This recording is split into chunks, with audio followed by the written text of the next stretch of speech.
여러분 이런 노래 들어보셨나요? 이 얘기를 해야 되나 말아야 되나 고민하다가 왜 그러냐면 새해 첫날 첫 시간 첫 번째 드린 예배에서 조금 은혜롭지 않은 얘기일 것 같다 하는 생각이 들긴 들었는데 그래도 성령이 감동하시니까 얘기를 좀 해야 될 것 같아요.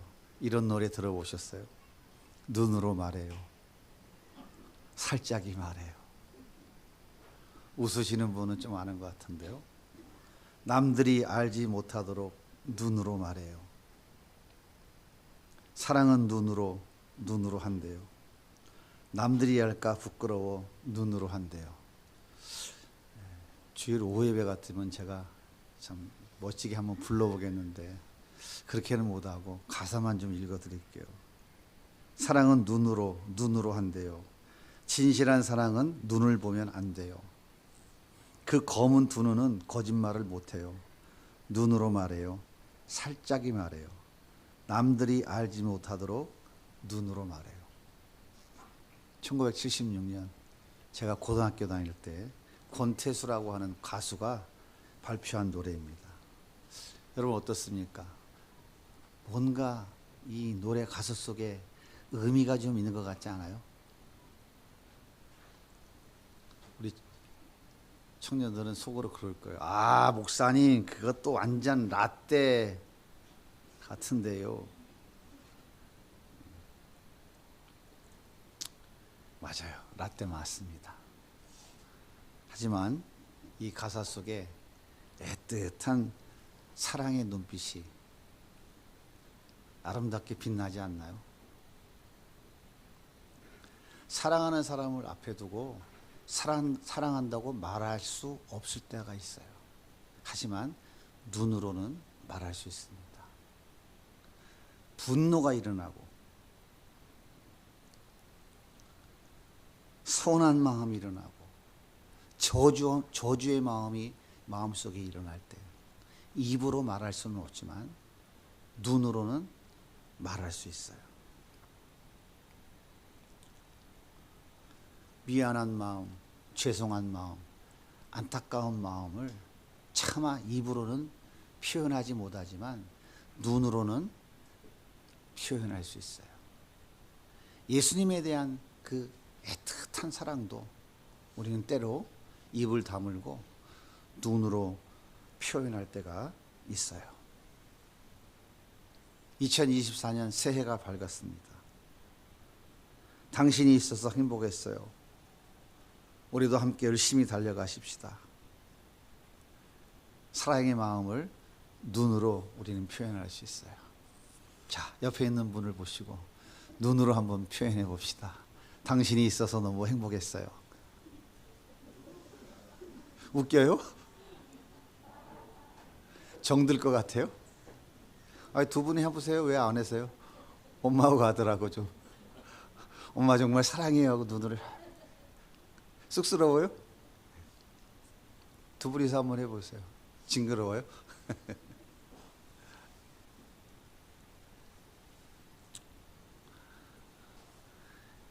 예수님은 제자들과 만찬을 마치고 감람산으로 기도하러 올라가셨어요. 기도하지 못하고 졸고 있는 제자들을 바라보면서 안타까운 마음으로 얘들아 시험 들지 않게 기도 좀 하면 좋겠다. 그렇게 안타까운 마음을 보이시면서 밤새 기도하셨어요. 땀방울이 핏방울처럼 보일 정도로 십자가를 앞에 두고 그렇게 간절히 기도하셨어요. 그리고 먼동이 트기 전, 아직 다 굴기 전에 예수님은 산에서 내려오셨습니다. 그런데 가룟 유다가 군사들을 데리고 예수님을 잡으러 왔어요. 분노한 베드로가 대제사장의 종 말구의 귀를 칼로 베어버렸어요. 이때 예수님께서 베드로야 그것까지도 참아야 하느니라 하시면서 떨어진 귀를 다시 귀에 붙여주셨습니다. 예수님은 군사들에게 붙잡혀 대제사장 가야바의 집으로 끌려갔고요. 그 순간 함께 있던 제자들은 다 도망치고 말았습니다. 대제사장 가야바의 집에 들어간 예수님은 신문을 당하기 시작했고요.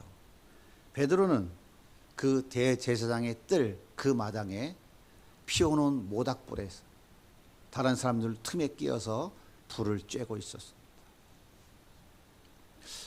베드로의 머리가 얼마나 복잡했을까요? 도대체 이게 웬일이지? 귀신을 쫓아내고 죽은 자도 살려셨잖아. 보리떡 5개, 물고기 2마리 가지고 5,000명을 먹이셨잖아. 바람과 광풍도 말씀 한마디에 잠잠케 하셨잖아. 그런 능력이 예수님께서 왜 이리 힘없이 붙잡혀 가셨을까? 모닥불을 쬐면서 베드로의 머리는 복잡했어요. 저 엄청난 능력으로 로마의 압제를 깨부시고 이스라엘을 구원하셔서 이스라엘의 왕이 되셔야 되잖아. 근데 어째서 이렇게 맥없이 힘없이 붙잡혀 가셨을까? 베드로는 눈앞에 펼쳐진 상황이 도무지 이해가 되지 않았어요. 내가 배와 그물을 버리고 예수님을 따라왔잖아. 이제 예수님이 이스라엘 왕위에 오르면 나도 한 자리 할 수 있잖아. 내가 지금까지 헛된 꿈을 꿨단 말이야. 이건 아닌 것 같은데 도대체 예수님이 왜 저렇게 맥없이 붙잡혀 가셨지? 아닐 거야. 이대로 끝나지는 않을 거야. 아마 예수님이 뭔가 반전 카드를 가지고 계실 거야. 궁금한 베드로는 확인해 보고 싶었어요. 그래서 다른 제자들은 다 도망갔지만 멀찍이서 예수님의 뒤를 따라온 것입니다. 그때였어요. 한 여종이 베드로를 향해서 이 사람 어디서 많이 본 것 같은데요? 맞아요. 저 안에 있는 저 사람 따라다니던 사람 그 사람 맞는 것 같아요. 그러자 당황한 베드로가 부인합니다. 오늘 말씀 57절에 보면 베드로가 부인하여 이르되 이 여자여 내가 그를 알지 못하노라 하더라. 그런데 조금 후에 다른 사람이 또 베드로를 봤어요. 맞아. 이 사람 그와 함께 있었던 사람 맞아. 그러자 베드로가 다시 부인합니다. 58절입니다. 조금 후에 다른 사람이 보고 이르되 너도 그 도당이라 하거늘 베드로가 이르되 이 사람아 나는 아니로다. 나는 아니로다. 이렇게 부인해요. 그리고 1시간쯤 또 지났어요. 다른 사람이 베드로를 보고 얘기해요. 맞아 이 사람. 이 사람 갈릴리 사람이야. 내가 갈릴리 사는 사람이거든. 내가 이 사람 봤어. 저 사람 쫓아다니는 사람 틀림없이 맞다니까. 그렇게 고발하자 베드로가 3번째 부인합니다. 베드로가 이르되 이 사람아 나는 내가 하는 말을 알지 못하노라. 이 사람아 나는 내가 하는 말을 알지 못하노라. 그렇게 말할 때에 닭이 울었어요. 여러분 베드로가 지금 예수님을 모른다고 부인하는 모습이 어떻게 보이십니까? 이 여자여 나는 그를 알지 못하노라. 좀 점잖은 것 같지 않아요? 이 사람아 나는 아니야. 좀 교양이 있는 것 같지 않습니까? 이 사람아 나는 내가 하는 말을 모른다니까. 좀 품위가 있는 것 같지 않아요? 정말 베드로는 점잖게 교양 있게 품위 있게 예수님을 부인했을까요? 지금 집안에서 대제사장 가야바가 예수님께 신문하고 있어요. 내가 하나님의 성전을 헐고 사흘 만에 다시 세운다고 했어? 대답해봐. 예수님은 아무 대답하지 않으셨어요. 화가 머리끝까지 치밀어 오른 가야바가 다시 묻습니다. 내가 하나님의 아들 그리스도야? 말해봐. 그러자 예수님께서 대답하셨어요. 내가 이미 너희에게 말하였느니라. 이후에 인자가 권능의 우편에 앉아있는 것과 하늘 구름 타고 오는 것을 보리라. 내가 말하지 않았어? 그렇게 대답했어요. 그러자 대제사장 가야바가 옷을 찢고 분노합니다. 65절입니다. 이에 대제사장이 자기 옷을 찢으며 이르되 그가 신성 모독하는 말을 하였으니 어찌 더 증인을 요구하리요. 보라, 너희가 지금 이 신성 모독하는 말을 들었도다. 너희 생각은 어떠하냐? 대답하여 이르되 그는 사형에 해당하니라. 뭐라고? 네가 하나님의 아들이라고? 내 이 고얀 놈, 너는 지금 하나님의 이름을 망령되이 일컫는 신성 모독죄를 지었느니라.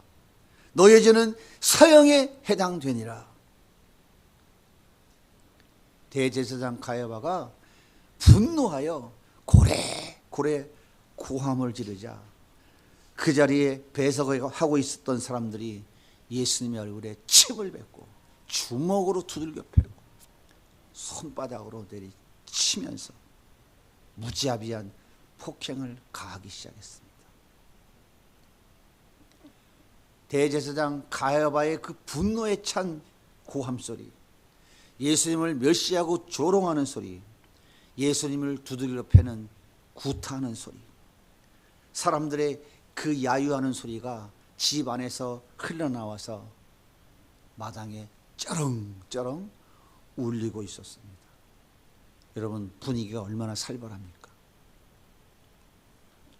그런데 마당의 모닥불 앞에서는 저 사람 말이야, 신성 모독죄로 사형당해야 될 저 예수 따라다니는 사람이 맞다니까? 저놈도 죽여야 될 놈이야.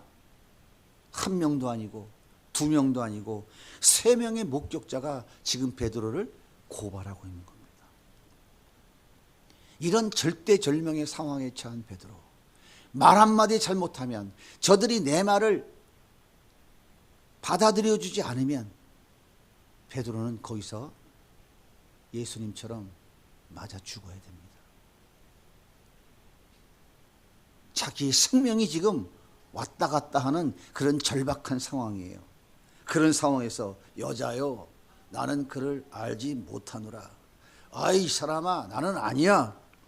아 글쎄, 나는 아니라니까. 나는 그 사람을 모른다니까. 이렇게 점잖게 품위 있게 예수님을 부인했을까요? 마태복음을 보면 마태는 똑같은 현장을 이렇게 기록하고 있어요. 마태복음 26장 70절입니다. 베드로가 모든 사람 앞에서 부인하여 이르되, 베드로가 맹세하고 또 부인하여 이르되, 그가 저주하여 맹세하여 이르되 나는 그 사람을 알지 못하노라. 베드로는 예수님을 부인하고 맹세하고 저주까지 했다고 말합니다. 여러분, 저주는 어떻게 하는 거예요? 글쎄, 나는 저 사람을 모른다니까요. 이게 저주하는 겁니까? 한번 옆에 있는 분을 한번 저주 한번 해보세요. 나는 당신을 모른다니까요. 이게 저주입니까? 아 글쎄, 저는 선생님을 잘 모른다니까요. 이게 저주하는 거예요? 당신 지금 뭐라 했어? 내가 저 이단 괴수를 따라다녔다고? 이 사람이 지금 뭔 소리를 하는 거야? 당신 지금 나한테 실수하는 거야? 헛소리 하지 마. 내가 만약 저 사람을 따라다녔으면 우리 집안 3대를 다 죽여도 좋아. 내가 맹세컨대 난 저 사람 몰라. 내가 정말 재수가 없을라니까 어쩌다가 저런 사이비 이단 교주한테 엮여서 이런 치욕을 당한단 말이야. 난 저 저주받을 마귀 자식 몰라. 베드로는 예수님을 그렇게 지금 저주하며 부인하고 있었던 거예요. 아줌마, 나 저 사람 몰라요. 이게 저주예요? 아 글쎄, 나는 잘 모른다니까요.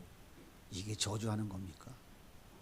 저 마귀 새끼, 저 이단 괴수, 나는 저런 놈 모른다니까요. 이게 저주하는 거 아닌가요? 베드로가 뭐라고 큰 소리 쳤습니까? 주는 그리스도시요 살아계신 하나님의 아들입니다.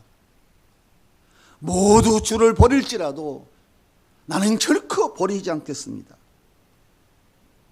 내가 주와 함께 죽을지언정 주를 부인하지 않겠나이다. 내가 주와 함께 오게도 죽는 데에도 가기를 각오하였나이다. 당신은 하나님의 아들 메시아입니다. 모두가 다 버릴지라도 나는 결코 버리지 않을 겁니다. 나는 당신과 함께 죽을지언정 결코 당신을 부인하지 않겠습니다. 나는 당신과 함께 감옥에 가고 당신과 함께 죽는다 할지라도 나는 결코 도망가지 않을 겁니다. 그렇게 결단했던 베드로였어요. 그렇게 고백했던 베드로가 나 저 인간 몰라요. 저 저주받을 마귀 새끼 나는 몰라요. 맹세하고 저주하며 부인하고 있는 이유가 뭘까요? 뭐 때문에 부인해요? 왜 저주까지 하며 부인해요? 그렇게 안 하면 그 사람들이 믿어주겠습니까?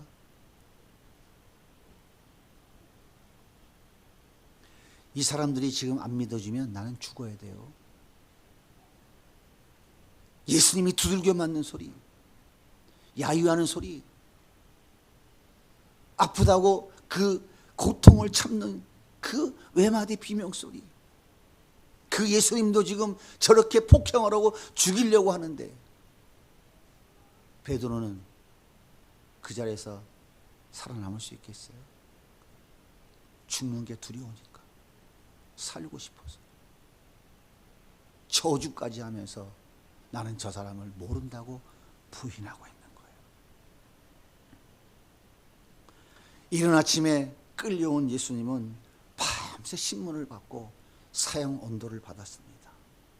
그리고 주먹으로, 손바닥으로, 몽둥이로 두들겨 맞고 온갖 수모를 다 당하셨어요. 그리고 새벽 먼동이 틀 무렵 이제 공회에 끌려가서 정식 재판을 받기 위해 포승줄에 꽁꽁 묶여 이제 마당으로 끌려 나오셨어요. 그런데 마침 마당에서 베드로의 목소리가 들려왔어요.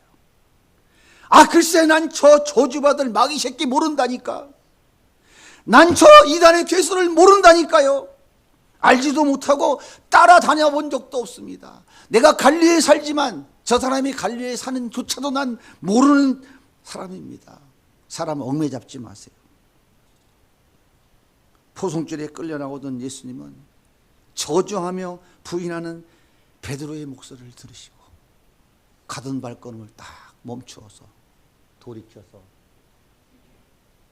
베드로를 쳐다봤어요. 오늘 말씀 61절을 보세요.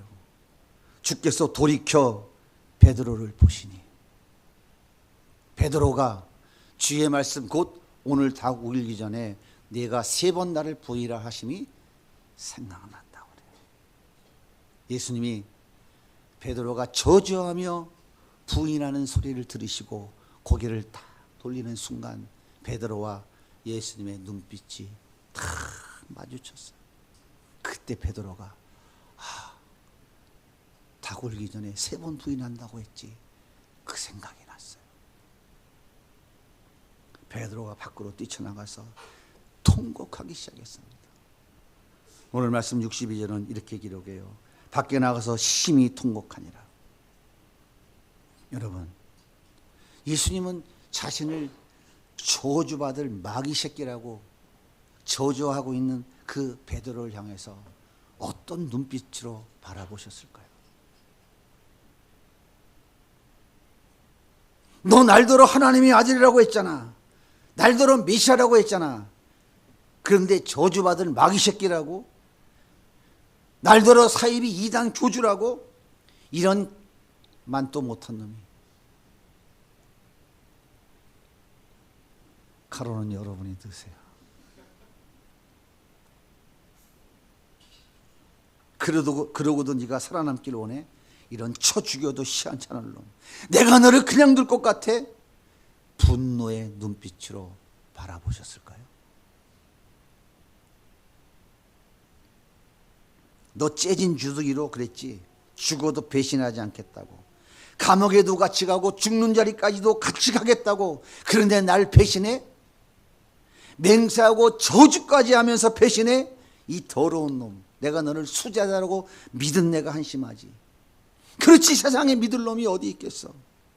내가 그냥 널 둘 것 같아? 반드시 복수할 거야. 증오의 눈빛으로 바라보셨을까요?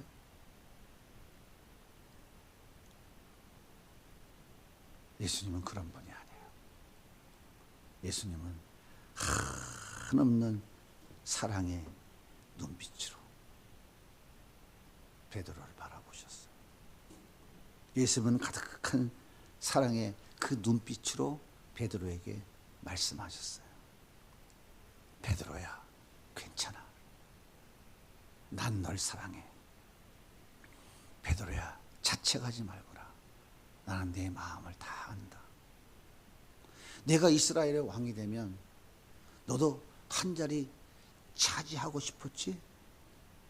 너네 서희들 서로 높은 자리에 앉으려고 다투는 거 내가 다 알고 있었어.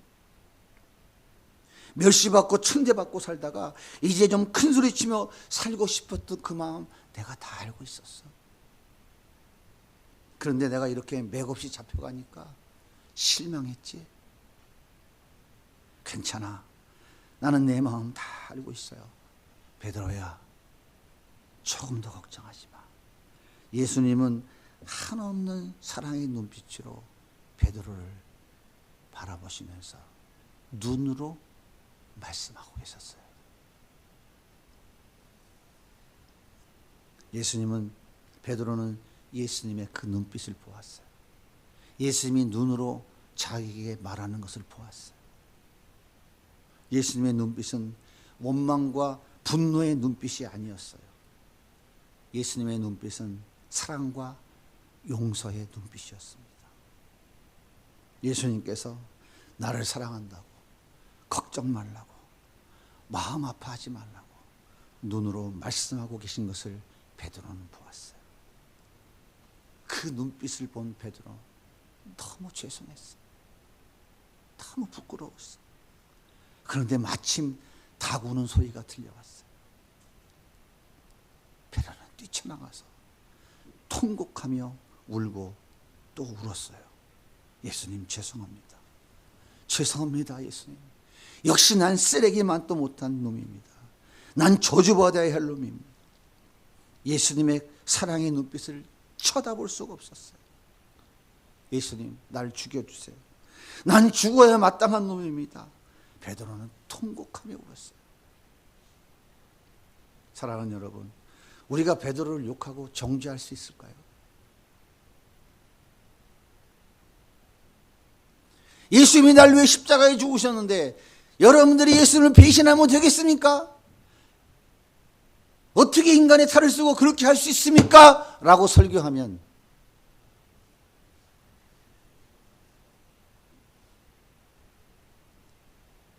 누가 주인공이야? 베드로가 주인공이지. 예수님을 배신 안 한 사람이 어디 있어요? 배신하지 말라 그러면 배신이 안 해집니까? 지금까지 살아오면서 예수님을 얼마나 많이 배신했어요. 우리는 예수님을 부인하고 배신한 적이 없어요. 저주한 적이 없습니까? 내가 원하는 것 왜 안 들어주시냐고, 왜 나만 겪는 고난이냐고, 왜 나만 이렇게 힘들게 하냐고, 왜 나만 아프게 하냐고 예수님을 향해 원망과 분노의 눈빛을 보내지 않으셨나요? 혹시 이런 분 계세요? 예수가 있어? 있으면 나와봐. 있으면 나한테 이룰 수 있어? 삿대질 해본 적 없어요?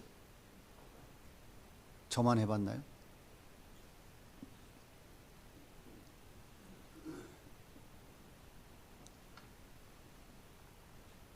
저는 고등학교 1학년 때 여름방학 때 예수님을 인격적으로 만났어요. 세상이 바뀌고 모든 것이 아름다웠어요. 난 주님을 위해서 남은 여생을 정말 다 드리겠습니다. 그렇게는 안 했어요. 목사 된다고도 안 했어요. 그러나 열심을 다해서 신앙생활 잘한다고 하긴 했어요. 목사 된다고는 안 했어요. 그런데 고3 때 머리를 빡빡 밀고 세상으로 나갔습니다. 목적은 딱 한 가지, 돈이었어요. 나 같은 죄인 살려주신 은혜 갚을 길 없어. 내가 주님을 위해 정말 열심을 다해 충성하겠습니다. 그렇게 다짐하고 또 다짐하긴 했어요. 그런데 돈 앞에서 예수님을 부인하고 저주하며 세상으로 떠났습니다. 돈 앞에서, 명예와 권세 앞에서, 내 자존심 앞에서, 좋은 직장 앞에서, 좋은 배우자 앞에서 나는 예수님을 부인했습니다. 저주하며 부인했어요. 내가 사랑하는 여자가 난 목사 사모될 생각이 전혀 없으니까 다른 데 가서 알아보세요 할 때 나는 목사가 될 생각조차 한 적이 없었다고 예수님을 저주하며 배신했습니다.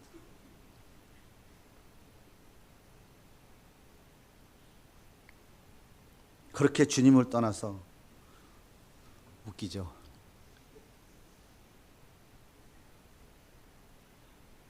그렇게 주님을 떠나서 바알과 아사를 향해 달려갈 때 우리 주님은 여전히 사랑의 눈빛으로 나를 바라보고 계셨습니다. 예수님을 부인하고 맹세하고 저주하며 돈에게 머리를 조아려 아부할 때 예수님은 여전히 사랑의 눈빛으로 나를 바라보고 있으셨어요. 예수님은 우리가 주님을 부인하고 세상에서 내 멋대로 내 마음대로 예수 없는 사람같이 살아갈 때에도 그 사랑의 눈빛으로 여전히 바라보고 계시는 우리 주님이에요. 단 한 번도 분노의 눈빛, 저주의 눈빛으로 나를 바라보지 않으셨어요. 그때는 몰랐습니다. 그런데 이제 알았어요. 예수님이 나를 얼마나 사랑하는지 이제야 알게 됐어요. 사랑하는 성도 여러분, 돈 때문에 예수님을 부인하셨습니까? 명예와 권세, 내 자존심 지키기 위해서 예수님을 배신하셨습니까? 먹고 살기 위해서, 한 푼이라도 더 벌기 위해서 예수님을 저주하셨습니까? 하지만 예수님은 지금 이 시간에도, 지금 이 자리에 앉아 계신 여러분 한 사람 한 사람을 사랑의 눈빛으로 바라보고 계십니다. 베드로를 바라보듯이. 왜 나는 흙수저입니까? 왜 나는 가진 것이 없습니까? 왜 나는 남들과 다릅니까? 난 이제 더 이상 예수가 필요 없어요. 나에게 필요한 것은 만몬이에요. 나에게 필요한 것은 바알과 아세라예요. 그렇게 돌아설 때도 예수님은 여전히 사랑의 눈빛으로 우리를 바라보고 계십니다. 2024년 새해가 밝았습니다. 우리 예수님은 지금 이 시간에도 우리를 그 극한 사랑의 눈빛으로 바라보고 계세요. 나의 사랑하는 아들아, 나의 사랑하는 딸아, 괜찮아. 나는 너를 사랑한단다. 내가 상상조차 할 수 없을 만큼 사랑한단다. 내가 너를 위해 십자가에서 물과 피를 다 흘렸잖아. 나는 너를 위해 지금도 보호자 우편에서 기도하고 있잖아. 이제 일어나 나와 함께 가자꾸나. 이렇게 눈으로 말씀하고 계십니다. 저는 고등학교 시절 사랑은 눈으로 표현할 수 있다는 이 노래가 정말 좋았어요. 왜 그러냐면 제가 좋아하는 그 여학생은 제가 입을 벌릴 수가 없는 사람이었어요.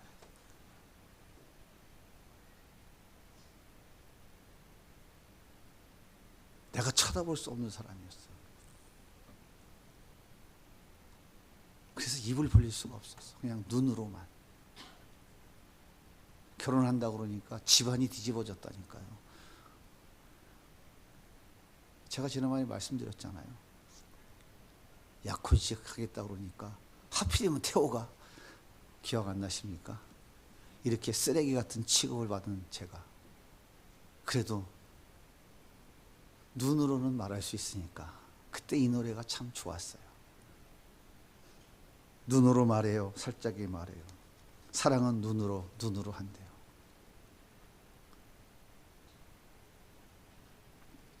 근데 그 눈빛을 안 읽어주더라고요. 그래서 제가 방법을 바꿨다니까요. 어떻게 했는지 아세요? 제가 지렛대를 딱 꽂았어요. 뭔지 아세요? 뭐가 지렛대인지 아세요? 아무리 무겁고 아무리 콱 박힌 돌도 지렛대 꽂아놓고 당기면요 어느 순간 펄렁 자빠진다니까요. 그 지렛대가 뭔지 아세요? 기도하는 거예요. 지렛대를 꽂아놓고 주여 주여 주여 주여 주여 주여 주여 주여 주님 그랬더니 어느 날 화가닥 하고 자빠지더라고.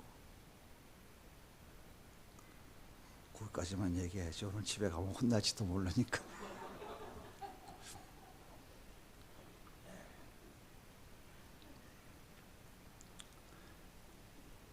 나를 사랑하는 그 사랑의 눈빛이 나를 십자가에 자신을 희생하신 예수님의 그 사랑의 눈빛과 비교될 수 있겠습니까? 인간이 아무리 사랑하는 그 사랑의 눈빛을 보인다 할지라도 나를 향한 예수님의 그 사랑의 눈빛과는 비교할 수 없는 거예요. 비교조차 될 수 없어요. 누가복음 22장 63절 말씀은 이렇게 기록하고 있어요. 지키는 사람들이 예수를 희롱하고 때리며 그의 눈을 가리고 물어 이르되 선지자 노릇하라. 너를 친 자가 누구냐 하고 그 외에도 많은 말로 욕하더라.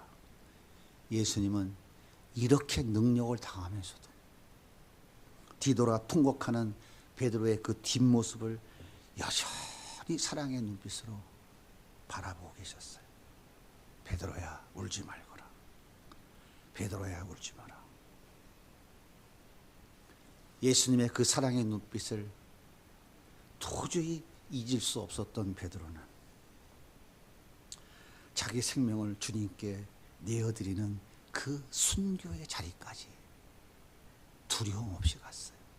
그가 순교당할 때 나는 예수님처럼 똑바로 십자가에 못 박혀 죽는 것 안 됩니다. 나를 거꾸로 매달아 죽여주십시오. 베드로는 그렇게 순교했다고 전해지고 있어요.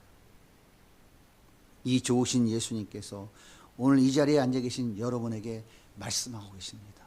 사랑하는 자녀들아 울지 말거라. 울지 말거라. 그 사랑의 눈빛으로 지금 말씀하고 계세요. 새해가 밝았습니다. 예수님은 여전히 사랑의 눈빛으로 우리를 바라보고 계십니다. 이제 우리도 예수님 사랑합니다. 사랑의 눈빛으로. 예수님 감사합니다. 감사의 눈빛으로. 은혜의 눈빛, 충성의 눈빛으로 예수님을 바라보아야 하지 않겠습니까? 그 사랑의 눈빛을 가슴에 담고 그 사랑의 예수님 꼭 붙잡고 2024년 새해의 첫 발을 내딛기를 바랍니다. 그 주님의 사랑의 눈빛은 영원토록 변하지 않습니다. 그 사랑의 눈빛을 가슴에 담으십시오. 그 주님과 그 사랑의 눈빛을 마주 쳐다보세요. 그 사랑의 눈빛이 얼마나 귀한지, 얼마나 아름다운지. 그 사랑의 눈빛을 알아가면 알아갈수록 우리는 그 사랑에 감동되어 그 사랑에 완전히 동화되어져서 예수님의 그 사랑 안에 사랑하는 하나님의 자녀로 살아갈 수 있습니다. 그 예수님이, 그 사랑의 예수님이 나와 함께 하는데 세상에 뭐가 두렵겠어요? 무엇이 염려할 게 있겠어요? 오늘 새해 첫날 이 첫 시간 우리가 드리는 이 예배를 통해서 주님이 말씀하고 있어요. 그 주님의 말씀은 나는 지금도 너를 사랑의 눈빛으로 바라보고 있느니라. 네가 나를 외면하고 나를 부인하고 저주하고 나와 원수와 같은 삶을 살면서 나에게 삿대질할 때도 나는 여전히 너를 사랑의 눈빛으로 바라보고 있었느니라. 사랑하는 아들아, 사랑하는 딸아, 나는 영원토록 내 사랑을 너에게 거두지 않을 것이니라 말씀하고 있습니다. 우리 세비전 양육교에 속한 모든 성도님들, 예수님의 그 사랑의 눈빛을 쳐다보시기 바랍니다. 그 사랑의 눈빛이 여러분 가슴에 새겨지기를 바랍니다. 주님의 그 사랑이 여러분의 삶을 온전한 상받는 자로 세워가실 것입니다. 그래서 저는 2024년이 가슴이 설렙니다. 하나님이 새해 첫날 첫 시간 주신 이 말씀이 어떻게 우리 성도들 가운데 한 해 동안 펼쳐져 갈 것인지 정말 기대 만땅입니다. 우리 함께 그 은혜를 기대하며 누리며 승리하는 새해를 전진해 나아갑시다.